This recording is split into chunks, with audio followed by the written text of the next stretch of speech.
ಎಲ್ಲಿಗೂ ನಮಸ್ಕಾರ. ಇವತ್ತಿನ ಕೆಆರ್ಎಸ್ ಪಕ್ಷದ ಪತ್ರಿಕಾಗೋಷ್ಠಿಗೆ ಎಲ್ಲ ಮಾಧ್ಯಮ ಮಿತ್ರರಿಗೆ ಸ್ವಾಗತವನ್ನ ಕೋರುತ್ತಾ, ಇವತ್ತು ಪತ್ರಿಕಾಗೋಷ್ಠಿಯಲ್ಲಿ ಪಕ್ಷದ ಪ್ರಧಾನ ಕಾರ್ಯದರ್ಶಿಯಾದ ರಘುಪತಿ ಭಟ್ರವರಿದ್ದಾರೆ.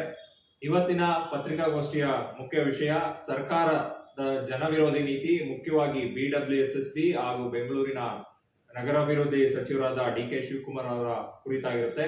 ಇದರ ಬಗ್ಗೆನ ಹೆಚ್ಚಿನ ಮಾಹಿತಿಯನ್ನ ರಾಜ್ಯ ಪ್ರಧಾನ ಕಾರ್ಯದರ್ಶಿಯಾದ ರಘುಪತಿ ಭಟ್ ಅವರು ನೀಡುತ್ತಾರೆ. ಧನ್ಯವಾದಗಳು ಅಕ್ಷಯ್. ಎಲ್ಲ ಮಾಧ್ಯಮ ಮಿತ್ರರಿಗೆ ನಮಸ್ಕರಿಸ್ತಾ, ಬಂಧುಗಳೇ, ಇವತ್ತು BWSSB ವಿಷಯವಾಗಿ ನಗರಾಭಿವೃದ್ಧಿ ಸಚಿವರು DK ಶಿವಕುಮಾರ್ ಅವರು, ಉಪಮುಖ್ಯಮಂತ್ರಿ DK ಶಿವಕುಮಾರ್ ಅವರು, ಸರ್ಕಾರದ ನಂಬರ್ 2 DK ಶಿವಕುಮಾರ್ ಅವರು, ಇವತ್ತು ನಾವು ಇದಕ್ಕಿಂತ ಮುಂಚೆ ಒಂದು ವಾರ ಮುಂಚೆ 10 ದಿನ ಮುಂಚೆ ಒಂದು ಪತ್ರಿಕಾಗೋಷ್ಠಿ ಮಾಡಿದ್ವಿ.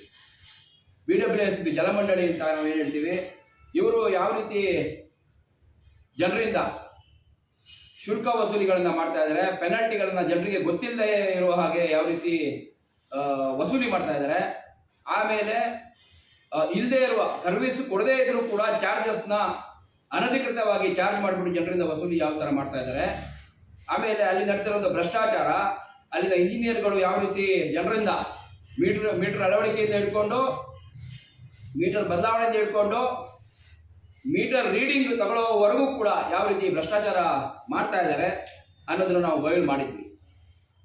ಆದರೆ ಇವತ್ತು ಅದೇ ನಿಟ್ಟಿನಲ್ಲಿ ಅದರ ಮುಂದಿನ ಭಾಗವಾಗಿ ನಾವು ಇದನ್ನ ಡೀಟೇಲ್ನ ತಗೊಳ್ತಾ ಹೋಗ್ತಾ ಇದ್ದಂಗೆ ಒಂದು ಅತ್ಯಂತ ಗಂಭೀರ ಒಂದು ಏನಂತಾರೆ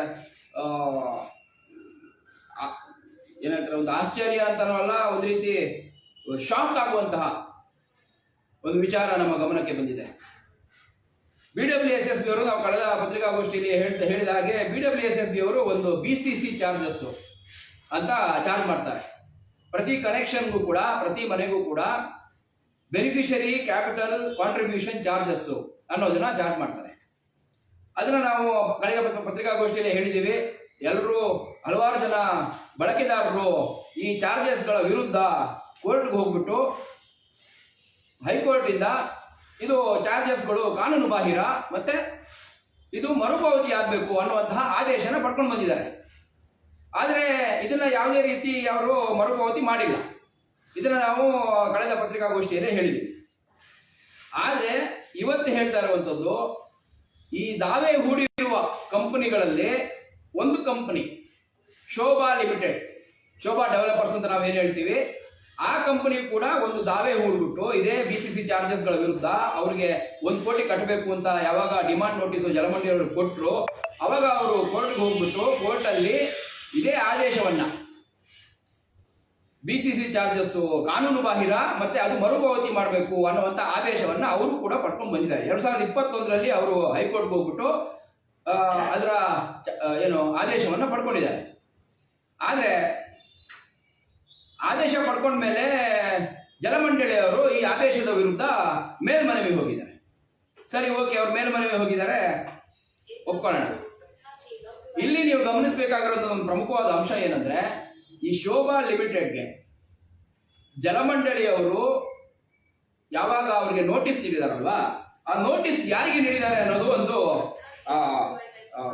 ಇಂಟ್ರೆಸ್ಟಿಂಗ್ ವಿಷಯ. ಅವರು ನೀಡಿರುವಂತಹ ನೋಟಿಸು ಶ್ರೀಮತಿ ಗೌರಮ್ಮ, DK ಸುರೇಶ್ ಮತ್ತೆ ಶೋಭಾ ಲಿಮಿಟೆಡ್ ಇವರಿಗೆ BCC ಚಾರ್ಜಸ್ ಕಟ್ಟಬೇಕು ಮತ್ತೆ ಇನ್ನು ಇತರ ಚಾರ್ಜಸ್ ಕಟ್ಟಬೇಕು ಅಂತ 1 ಕೋಟಿ ರೂಪಾಯಿ, ಸುಮಾರು 1.1 ಕೋಟಿ ರೂಪಾಯಿಯ ನೋಟಿಸ್ನ ನೀಡಿರ್ತಾರೆ, ಡಿಮಾಂಡ್ ನೋಟಿಸ್ನ.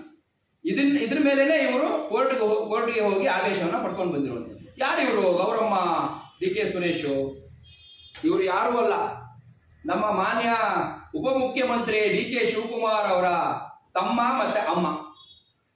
ಇದು ಅವರ ಆಸ್ತಿ.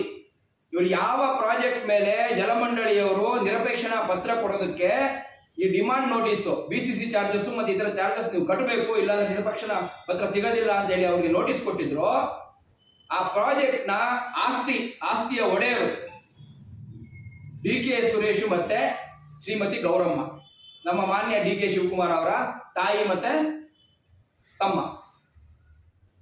ಇವರು ಅವರ ಆಸ್ತಿ ಮೇಲೆ, ಡಿ.ಕೆ. ಶಿವಕುಮಾರ್ ಅವರು ಅವರ ಆಸ್ತಿ ಮೇಲೆ ಈ ತರ ಚಾರ್ಜಸ್, BCC ಚಾರ್ಜಸ್ ನ ಹಾಕ್ಬೇಕು, ಕೊಡ್ಬೇಕು ಅಂತ ಹೇಳಿ ಡಿಮಾಂಡ್ ಬಂದಾಗ ಕೋರ್ಟ್ಗೆ ಹೋಗ್ಬಿಟ್ಟು ಇದು ಕಾನೂನು ಬಾಹಿರ ಅಂತ ಆದೇಶ ಪಡ್ಕೊಂಡು ಬರ್ತಾರೆ.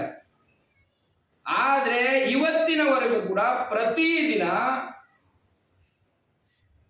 ಬೆಂಗಳೂರಿನ ನಾಗರಿಕರಿಗೆ, ಜನಸಾಮಾನ್ಯರಿಗೆ ಪ್ರತಿ ಮನೆಗೂ ಕೂಡ ಈ BCC ಚಾರ್ಜಸ್ ನ ಹಾಕ್ತಾ ಬರ್ತಾ ಇದ್ದಾರೆ. ಪ್ರತಿದಿನ ಪ್ರತಿ ನಾಗರಿಕರಿಗೂ ಕೂಡ ಈ ಚಾರ್ಜಸ್ ನ ಹಾಕ್ತಾ ಬರ್ತಾ ಇದ್ದಾರೆ. ಅದರದ ಒಂದು ಕಾಪಿ ಡಿಮಾಂಡ್ ನೋಟಿಸ್ ಇಲ್ಲಿದೆ. 1200 ಸ್ಕ್ವೇರ್ ಫೀಟ್ ಒಂದು ಮನೆಗೆ 10,000 ರೂಪಾಯಿ, ಮತ್ತೆ ಇನ್ನೊಂದು 600 ಸ್ಕ್ವೇರ್ ಫೀಟ್ ಲೆಕ್ಕ ಹಾಕೊಂಡು ಎರಡು ಯೂನಿಟ್ಸ್ ಅಂತ ಹಾಕೊಂಡು 10,000 20,000 ರೂಪಾಯಿ ಇಲ್ಲಿ ಡಿಮಾಂಡ್ ನೋಟಿಸ್ BCC ಚಾರ್ಜಸ್ ಕಟ್ಟಬೇಕು ಅಂತ ಮಾಡಿ. ಜನಸಾಮಾನ್ಯರಿಗೆ ಇವರು ಕಾನೂನು ಬಾಹಿರ ಟ್ಯಾಕ್ಸ್, ಅದೇನು ಟ್ಯಾಕ್ಸ್ ಅಂತ ಹೇಳ್ತೀವಿ, ಟ್ಯಾಕ್ಸ್ ಅಲ್ಲ ಅದು ಶುಲ್ಕ ಅಂತ ಹೇಳ್ತಾರೆ, ಅದನ್ನ ಇವರು ಚಾರ್ಜ್ ಮಾಡ್ಕೊಂಡು ಬರ್ತಿದ್ದಾರೆ. ಆದ್ರೆ ಇವ್ರು ಮಾತ್ರ ಇವ್ರ ಆಸ್ತಿ ಮೇಲೆ ಬಂದಾಗ ಅದನ್ನ ಕಾನೂನು ಬಾಹಿರ ಅಂತ ಕೋರ್ಟ್ಗೆ ಹೋಗ್ಬಿಟ್ಟು ಆ ದುಡ್ಡನ್ನ ಮರುಪಾವತಿ ಮಾಡಿಸ್ಬೇಕು ಅಂತ ಹೇಳಿ ಆದೇಶ ಪಡ್ಕೊಂಡು ಬರ್ತಾರೆ. ಇದು ಡಿ.ಕೆ. ಶಿವಕುಮಾರ್ ಅವರು ಮೊದಲು ನಿರ್ಧಾರ ಮಾಡಿ, ಜಲಸಂಪನ್ಮೂಲ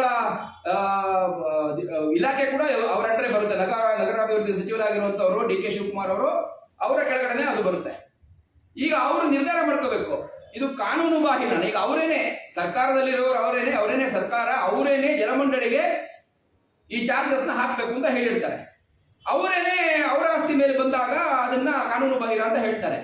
ಈಗ ಅವ್ರ ಸ್ಟ್ಯಾಂಡ್ ಏನು? ಇದು ಕಾನೂನು ಬಾಹಿರನ? ಯಾವ ರೀತಿ? ಇದನ್ನೇ ಇವತ್ತು ಬಯಲು ಮಾಡಬೇಕು ಅಂತ ಬಂದಿದ್ದೀವಿ. ಸಾವಿರಾರು ಕೋಟಿ, 1 ರೂಪಾಯಿ, 2 ರೂಪಾಯಿ, 100 ರೂಪಾಯಿ, 1000 ರೂಪಾಯಿ, 1 ಲಕ್ಷ ರೂಪಾಯಿ ಅಲ್ಲ. ಈ BCC ಚಾರ್ಜಸ್ ಇಂದ ಸಂಗ್ರಹ ಆಗಿರುವಂತಹ ಮೊತ್ತ ಜಲಮಂಡಳಿಯವರು ಸಾವಿರಾರು ಕೋಟಿ. ಯಾವ ರೀತಿ ಸಾವಿರಾರು ಕೋಟಿ? ಪ್ರತಿ ವರ್ಷ ಬೆಂಗಳೂರಲ್ಲಿ ಸುಮಾರು ಲಕ್ಷ ಯೂನಿಟ್ಗಳು, ರೆಸಿಡೆನ್ಷಿಯಲ್ ಅಪಾರ್ಟ್ಮೆಂಟ್ಗಳು ಮತ್ತೆ ಮನೆಗಳು ನಿರ್ಮಾಣ ಆಗ್ತವೆ. ಅದು ನಿರ್ಮಾಣ ಆಗ್ತಾ ಇರೋದು ಮೊದಲನೇ ಸಲನೇ ಚಾರ್ಜ್ ಮಾಡೋದೇ BWSSB ಅವರು ಅವರ ಸ್ಕ್ವೇರ್ ಫೀಟ್ ಲೆಕ್ಕಕ್ಕೆ ಅದನ್ನು ಚಾರ್ಜ್ ಮಾಡ್ತಾರೆ.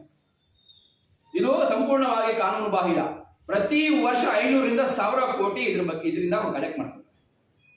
ಈಗ ಮರುಪಾವತಿ ಮಾಡಬೇಕು ಅಂತ ಕೋರ್ಟ್ ಇಂದ ಆರ್ಡರ್ ಆಗಿದೆ. ಮರುಪಾವತಿ ಮಾಡಬೇಕು ಅಂತ ಕೋರ್ಟ್ ಇಂದ ಆರ್ಡರ್ ಆದ್ಮೇಲೆ ಇವ್ರೇನ್ ಮಾಡ್ತಾರೆ, ಅದ್ರ ಮೇಲೆ ಅಪೀಲ್ ಹೋಗ್ಬಿಟ್ಟು ನಾವು ಮರುಪಾವತಿ ಮಾಡಬಾರದು ಅನ್ನೋದಕ್ಕೆ ಒಂದು ಸ್ಟೇ ತಗೊಂಡ್ಬರ್ತಾರೆ ಹೈಕೋರ್ಟ್ ಇಂದ. ಹೈಕೋರ್ಟ್ ಸ್ಟೇ ಕೊಡುತ್ತೆ, ಮರುಪಾವತಿ ಈಗ ನೀವು ಮಾಡಂಗಿಲ್ಲ, ಇನ್ನು ಅಪೀಲ್ ಅದು ನಿರ್ಧಾರ ಆಗ್ಬೇಕು, ಇತ್ಯರ್ಥ ಆದ್ಮೇಲೆ ಅದನ್ನ ಮಾಡ್ಬೇಕು ಅಂತ ಹೇಳ್ತಾರೆ. ಸರಿ ಸ್ವಾಮಿ, ನೀವು ಮರುಪಾವತಿ ಮಾಡೋದಕ್ಕೆ ಸ್ಟೇ ತಗೊಂಡ್ಬಂದ್ರಿ, ಕಲೆಕ್ಟ್ ಯಾಕೆ ಮಾಡ್ತಾ ಇದ್ದೀರಾ? ಕಾನೂನು ಬಾಹಿರ ಅಂತ ಆದ್ಮೇಲೆ ನೀವು ಮತ್ತೆ ಸಂಗ್ರಹ ಯಾಕೆ ಮಾಡ್ತಿದ್ದೀರಾ? ನೀವು ಸಂಗ್ರಹ ಮಾಡೋದನ್ನು ನಿಲ್ಲಿಸ್ಬೇಕಲ್ವಾ? ಮರುಪಾವತಿಗೆ ನೀವು ಸ್ಟೇ ತಗೊಂಡ್ಬಂದ್ಮೇಲೆ ಸಂಗ್ರಹ ಮಾಡೋದನ್ನು ಯಾಕೆ ನೀವು ನಿಲ್ಲಿಸ್ತಾ ಇಲ್ಲ? ಅಂದ್ರೆ ಜನರಿಗೆ ನೀವು ಏನ್ ಬೇಕಾದ್ರೂ ಮಾಡ್ಬೋದು, ನಿಮಗ್ ಮಾತ್ರ ಎಲ್ಲ ಕಾನೂನು, ಕೋರ್ಟು ಎಲ್ಲ ನಿಮಗಿದೆ, ಜನರಿಗೆ ಮಾತ್ರ ಯಾವುದು ಇಲ್ವಾ? ನೀವು ಏನ್ ಬೇಕಾದ್ರೂ ಮಾಡ್ಕೊಂಡು ಹೋಗ್ಬೋದಾ? ಇದು ಯಾವ ರೀತಿ ಅಂದ್ರೆ, ಬ್ರಿಟಿಷರು ಈ ಉಪ್ಪಿನ ಮೇಲೆ ಟ್ಯಾಕ್ಸ್ ಹಾಕ್ದಾಗ ಗಾಂಧೀಜಿಯವರು, ನೀವೇ ಈ ಕಾಂಗ್ರೆಸ್ ಸರ್ಕಾರ ಏನು ನಾವು ಗಾಂಧೀಜಿಯ ಏನಂತಾರೆ ವಾರಸುದಾರರು ಅಂತ ಹೇಳ್ಕೊಂಡು ಹೋಗ್ತಾ ಇರುವಂತವ್ರು, ಗಾಂಧೀಜಿಯವರು ಬ್ರಿಟಿಷರು ಉಪ್ಪಿನ ಮೇಲೆ ಟ್ಯಾಕ್ಸ್ ಹಾಕಿದಾಗ ದಂಡಿ ಸತ್ಯಾಗ್ರಹ ಮಾಡಿ ಅದನ್ನ ನಿಲ್ಲಿಸಿದ್ರು. ನೀವು ಈಗ ಜನರ ಮೇಲೆ ಅದನ್ನೇ ಕಾನೂನು ಬಾಹಿರವಾಗಿರುವಂತದ್ದು, ಇದು ಟ್ಯಾಕ್ಸ್ ಅಂತ ತಗೊಳ್ತಾ ಇದ್ರೆ ನೀವು ಅದರದ್ದು ಶುಲ್ಕ ನೀವು ತಗೊಳ್ಳೋ ಹಾಗಿಲ್ಲ. ಕೋರ್ಟ್ ಅಲ್ಲಿ ನಿರ್ಧಾರ ಆಗಿರುವಂತದ್ದು ಏನಂದ್ರೆ, ಟ್ಯಾಕ್ಸ್ ಅನ್ನುವಂಥದ್ದು ಒಂದು ಸರ್ಕಾರದ ಕಾಯಿದೆಯ ಅಡಿಯಲ್ಲಿ ಆಗ್ಬೇಕು. ಆ ಕಾಯಿದೆಯಲ್ಲಿ ಅದಕ್ಕೆ ಅವಕಾಶ ಇದ್ರೆ ಮಾತ್ರ ಅದು ಆಗ್ಬೇಕು. ನೀವು ಶುಲ್ಕ ಅಂತ ತಗೊಳ್ಳುವಾಗ ಆ ಶುಲ್ಕಕ್ಕೆ ತಕ್ಕನಾದ ಸರ್ವಿಸ್ ನ ಕೊಡಬೇಕು. ನೀವೇನು BCC ಚಾರ್ಜಸ್ ಅಂತ ನೀವು ಹೇಳ್ತಾ ಇದ್ದೀರಾ, ಇದು ಶುಲ್ಕ ಅಲ್ಲ, ನೀವು ಕಲೆಕ್ಟ್ ಮಾಡ್ತಾ ಇರೋದು ಟ್ಯಾಕ್ಸ್. ನಿಮಗೆ ಟ್ಯಾಕ್ಸ್ ಕಲೆಕ್ಟ್ ಮಾಡುವಂತಹ BWSSB ಆಕ್ಟ್ ಅಡಿಯಲ್ಲಿ ನಿಮಗೆ ಟ್ಯಾಕ್ಸ್ ಕಲೆಕ್ಟ್ ಮಾಡುವಂತಹ ಅಧಿಕಾರ ಇಲ್ಲ.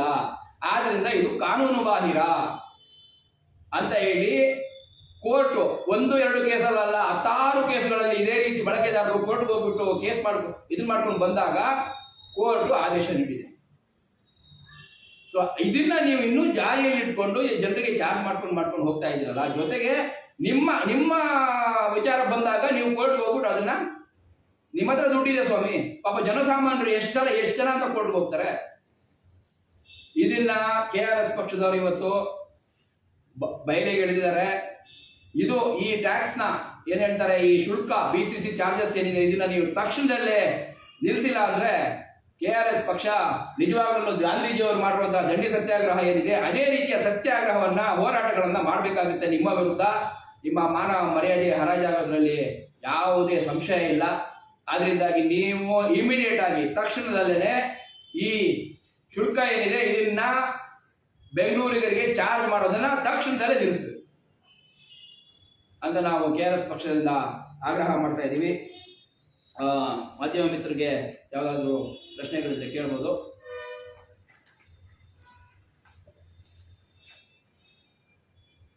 ಪ್ರಶ್ನೆಗಳೇನಿಲ್ಲ ಅಂದ್ರೆ ಪತ್ರಿಕಾಗೋಷ್ಠಿಯನ್ನ ಮುಕ್ತಾಯಗೊಳಿಸ್ತಾ ಇದ್ದೀವಿ. ಇವತ್ತಿನ ಪತ್ರಿಕಾಗೋಷ್ಠಿಗೆ ಬಂದಿರುವಂತಹ ಮಾಧ್ಯಮ ಎಲ್ಲ ಮಿತ್ರರಿಗೆ ಧನ್ಯವಾದಗಳು. ನಮಸ್ಕಾರ.